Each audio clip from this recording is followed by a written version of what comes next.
Mas eu queria ver com vocês sobre essa questão de tentar atingir a liberdade ou independência financeira, não importa como. Qual que vocês acham que é o primeiro passo pensando nos nossos ouvintes que muitas vezes nem começaram a investir? Talvez até estejam saindo do negativo, né? Tem gente que faz dívida. Pesado, né? Não, o primeiro passo... Não, mas eu posso dizer, acho que o primeiro passo eu acho que seria o incômodo, tá? Por que o incômodo? Como vocês sabem, toda vez que eu venho aqui, a gente acaba falando um pouquinho de dieta, né? Você que tá pressionado por isso. Eu tô pressionado. É que eu não tô perto de você, Malu. Você fica falando todo... A Malu é uma pressão. Tô pressionado. A Malu é uma pressão. Meu Deus, não põe a Malu na minha cabeça. Vou lá na casa dele fazer ele comer direito. Presença de pressão, eu fico pressionado. Aí, assim, quando a gente fala de dieta, uma coisa apareceu pra mim esses dias, né? Eu tô incomodado. Eu preciso mudar. Isso é nítido, porque se você tá sempre falando disso, é Exato. porque você está incomodado, de fato. Só que Você falou isso é nítido, eu pensei, o que ela vai falar? é nítido isso. Falei, caraca. Porra, calma aí. Fiquei um pouco tensa. Quando esse podcast sair, as coisas já mudaram. Olha só. Aí, já faz um corte disso, Rael. É nítido. Por isso tá o título assim. Que sacanagem, eu sempre vi. Assim, existe uma reflexão recente que eu fiz, que era sobre o que seria da nossa vida sem o incômodo, né? Porque imagina o que seria do mundo se você ficasse doente, mas você não sentisse dor, por exemplo, né? Então, o que seria da doença se você não tivesse nenhum tipo de aviso que você está doente? Você provavelmente iria morrer, não é? Porque você não foi avisado. O que aconteceria com sua mão num fogo perto da churrasqueira se você não sentisse esse calor, né? Você seria queimado. Então, o que seria da gente se a gente não se sentisse incomodado com alguma coisa a ponto de querer mudar? Então, o corpo, eu acho que tem um pouco disso também. Eu estou me sentindo incomodado, logo eu preciso mudar logo, porque é um aviso do meu corpo de que alguma coisa está errada. E nos negócios também acontece, né? De repente, putz, tem alguma coisa errada com o time, tem alguma coisa acontecendo. É o incômodo te dizendo que alguma coisa precisa mudar porque tem algum risco iminente. Que seja por causa da sua intuição, ou seja por causa da sua percepção realista, algo está acontecendo. Então, quando a gente fala de a primeira coisa em busca da liberdade financeira, primeiro alguma coisa precisa te incomodar, porque ela não é óbvia para as pessoas. Primeiro porque a maioria das pessoas nem sabe o que é. A minoria das pessoas, de fato, tem vontade de buscar atingir isso. E algumas outras acham que é impossível você chegar lá. Então, se você não se sentir incomodado de não ter a liberdade financeira, como que você vai buscar um caminho para chegar lá? Então, o primeiro passo para mim é o incômodo. E a partir desse incômodo, eu acho que você precisa criar um plano, assim. E pra mim, isso fez muita diferença na minha vida particular. Tem a ver com você ter algum múltiplo do seu custo mensal investido de forma extremamente conservadora. E eu gosto do número 3 aí, pelo menos 3 vezes. Então, o que eu sempre incentivo as pessoas... Algum motivo místico? Porque a gente tem um quadro aqui sobre isso.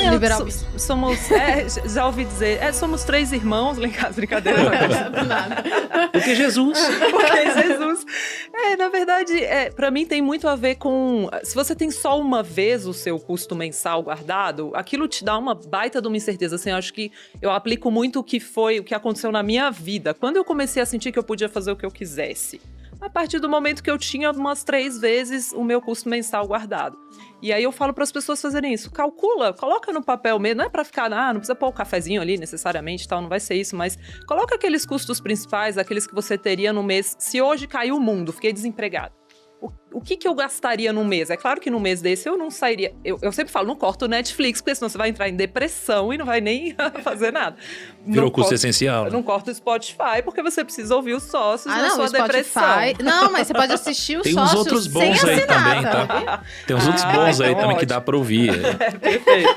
Mas coloca ali os custos mensais básicos mesmo. Mas, viu, gente, não precisa assinar o Spotify pra poder ter sem o anúncio. A galera acha que tem que pagar, né? Não. É de graça. É de graça. É de graça. Pra então podcast tá não tem anúncio Inclusive, se no você meio. estiver no YouTube e quiser sabia. ouvir em segundo plano, se colocar pra tocar, mesmo se você não estiver interessado, só pra dar audiência pra gente, pode deixar fica tocando. até o final, assim. Que isso, até o final é o mínimo que a gente espera de Com você. todos os computadores da casa ligados. Não é que a gente quer muito engajamento, retenção. Bota Primo Cash em um, sócios no outro, JJ em outro, e a gente E vai o site assim. da Speech no outro. Olha lá. Mas enfim, aí você coloca, planilha aquilo rapidinho, multiplica por 3 e investe. E isso aqui não é pra botar Mas em isso é o bolsa. custo não mensal, é pra, é isso? É o seu custo. E não, assim, não é pra pôr em cripto isso, não é pra pôr, não, investe é título do Tesouro Selic mesmo, aquela coisa bem conservadora. Você tá pensando na reserva de emergência, então seria o primeiro passo pra você. Pra mim é isso. Assim, tem gente que gosta de fazer ela maior, assim, ela seria entre 3 e 12 vezes seu custo mensal, mas acho que 3 vezes te dá aquela tranquilidade de caiu o mundo, você pensa, o que eu vou fazer, você tem 3 meses ali pra se reorganizar. Não digo que esse é o seu único investimento, mas pra começar, pra mim, tem que ser isso. Porque aí você vai se sentir segura pra dizer não porque não é legal pra você, pra sair de um relacionamento ruim, pra poder sair de um trabalho ruim. Pra mim é o primeiro passo. E é claro que você não vai começar com 3, você vai construir um plano. Quanto eu posso pôr por mês até chegar nos 3? Mas sabe que tem uma coisa que mudou na pandemia pra mim, assim. Porque eu tinha na cabeça algo parecido com isso também. Pode ter de 3 até a 6 ali eu tinha na pandemia. E eu fiquei muito assustado com o que aconteceu na pandemia. Porque, putz, há tanto tempo, né? A gente falava, 6 meses de custo mensal, não sei o que lá. E a gente ficava pensando, a pandemia tinha acabado de começar, né? Vai durar 1 mês, vai durar 2 meses. Olha, por isso você tem que ter um fundo de emergência e tal. Aí, de repente, o negócio durou mais de 1 ano. 1 ano e meio. Tá durando. Eu falei, cara... Aí uma coisa que mudou pra mim foi... Acho que 3 meses te deixa super confortável, né? Mas pra mim, eu trouxe isso pra um outro nível pra mim. Eu gosto muito de me sentir seguro, assim, ultra seguro, talvez, sei lá. Então, na minha cabeça, eu mudei esse de 3 pra 12, sabe? Acho que eu fiquei meio traumatizado com a pandemia. Eu falei, cara, imagina se a pandemia acontece de novo. É uma coisa mais longa. Aí eu acabei alongando um pouquinho mais, sabe? Mas eu concordo perfeitamente, você tem que ter outros investimentos. Só que como hoje o juro tá muito baixo e essa reserva de emergência pra mim, eu não topo CDB, eu não topo fundo de crédito, é assim, título Tesouro Selic. Mas aí, Luciana, por exemplo, você não topa o CDB, mesmo com o Tesouro Selic sofrendo com aquele deságio? E pra mim tá tudo bem, porque eu sei que o governo tem a maquininha de dinheiro, assim, o que ele vai fazer é imprimir mais, se precisar pra me pagar, vai dar inflação e tal, mas o meu ele vai pagar. Eu já vi banco grande quebrando. O que é o Tesouro Selic? Vamos voltar nessa questão do deságio antes, né? Por que eu perguntei pra Luciana? Ela falou da reserva de emergência, 3 meses, o Thiago já puxou pra 12. Eu sempre falei em 6, eu sempre falei em 6, mas é ótimo começar com 3, até porque a gente sempre fala isso, 6 meses, 6 meses, 6 meses. Né? Tipo, exatamente. Acho que o primeiro passo é você começar, até porque se você for esperar realmente, olha, finalizar essa fase e ter 6 meses do seu custo de vida, que pra muitos é igual a renda, né? Porque o cara gasta tudo que ganha. Vamos supor que você poupe 10% do que você ganha ao mês. Então, com 1 mês você tem 10% lá, com 10 meses você tem 1 vez o seu custo de vida ou sua renda. Pra você ter 6, são 60 meses, são 5 anos. Então, nesse caso, já são 2 anos e meio montando a reserva. Só que, como você falou, é uma reserva que vai render muito pouco. Porque hoje a gente tem uma Selic que acabou de ser elevada aí em 0,75. Ela tá em 4,25, mas a inflação tá em 8. Então, na verdade, você está deixando um dinheiro lá que, apesar de nominalmente estar aumentando em termos reais, ele está perdendo poder de compra. Só que a minha pergunta foi da seguinte maneira.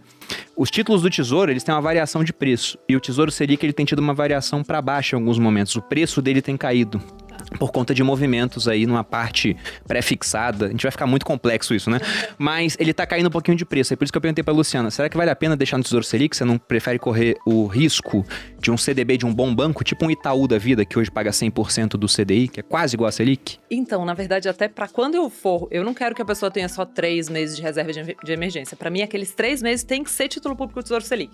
Só que quando eu passo dos 3, aí eu já topo crédito, eu já topo outras coisas. Por quê? Porque eu já vi banco grande quebrando lá fora, por mais que tenha proteção de fundo garantidor de crédito, até liberar esse dinheiro. Eu tô falando da reserva de emergência, o dinheiro que eu quero na minha mão a hora que for. E que é um lugar onde você consegue tirar em qualquer momento, rapidamente, né? Rapidamente. E ainda prefiro fazer via fundo, óbvio, né? Porque eu amo fundos de investimento, mas não só por isso. Porque tem fundo taxa zero hoje em várias corretoras que investem só em título do Tesouro Selic, que o resgate é no mesmo dia. O Tesouro Direto, o resgate é no dia seguinte. Então, pra mim, você resolve esse medo quando você tem você se sente livre. E aí, o que acontece? Nesses 3 meses, eu tenho tempo também de ir atrás do meu crédito privado, do meu, né, do CDB ou do fundo de crédito, no caso que eu invisto, dá tempo de eu pedir resgate, porque eu também gosto de fundos de crédito privado mais longos, para 45 dias. Ô, Lu, deixa eu te perguntar, porque assim, você falou que você prefere investir via fundo, né? E tem uma coisa que, sem querer ficar muito técnico aqui, mas que eu acho que é muito boa sacada investir via fundo, em título, é porque as pessoas acham que Tesouro Direto é só uma única coisa, né? Mas assim, o Tesouro Direto é uma plataforma para você acessar os títulos públicos. E basicamente tem 2 tipos de títulos públicos, né? Você tem aquele que você compra via o Tesouro Direto e aquele que as corretoras ou as tesourarias dos bancos compram via os leilões. Né? Tanto é que são custodiados em lugares diferentes, inclusive. Então, assim, quando você compra via fundo, você acaba tendo menos spread muitas vezes, né? E algumas taxas um pouco diferentes, né? Eu já fiz várias simulações. As pessoas têm esse fetiche do Tesouro Direto, né? Que é para a pessoa física. Assim, né? Sem querer apontar o dedo para algo que é zero para a pessoa física, mas já apontando. Gente, você entra lá dentro, há um monte de título, com um monte de nome esquisito. Tem 10 hoje aqui na plataforma sendo oferecidos. Exato, eu acho que... Eu mesma não entendo muito. Pois Esse é. daí. E olha que você é quase economista, segundo Quase Thales Gomes. economista. Vocês veem que, né? Complicado. Eu acho que o fundo é uma forma muito prática para você investir nisso, né?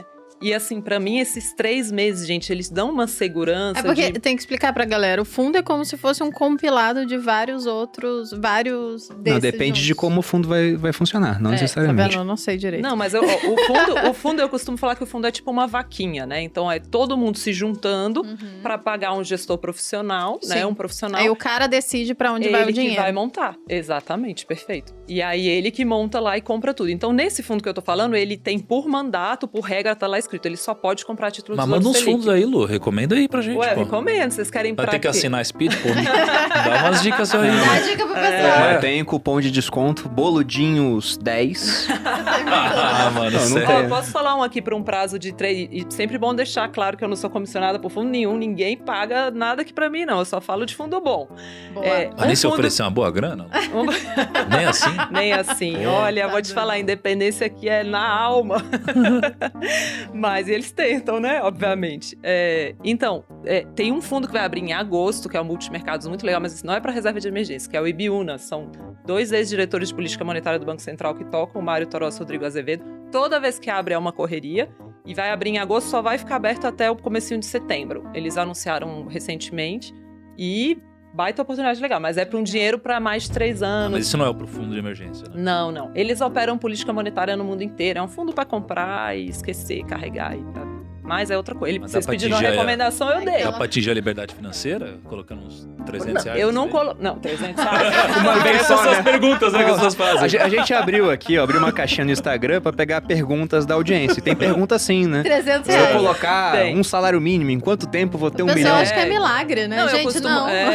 eu costumo responder essa assim, tráfico de drogas funciona bem pra esse tipo de coisa. A Malu Nem tem uma isso. opinião parecida. Nem isso funciona. Aquelas com experiência própria. Nem isso, né, Aquela amor? vez que ela foi Mentira. presa, que ela aprendeu como exato. foi. Ah, entendi.